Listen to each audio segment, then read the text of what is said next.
เขาห้องปืนยิงปลาบ่ เออ บัดเวลามุดได้เอาใส่หยังใส่ในใดเอา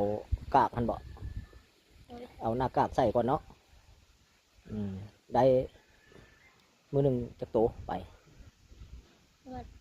มัน30 โอ้ฮอด30ปูน้ำหยัง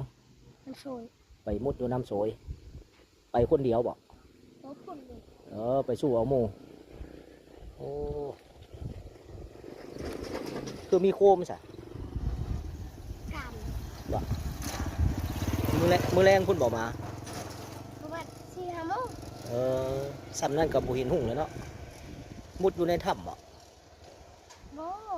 น้ำนี่เลย คันได้แล้วเอามาขายบ่ได้ขายบ่ โอ้กิ เอา น มา เลย เอามากินหมดเลยโอ้ถือเข้าไปน้ำบ่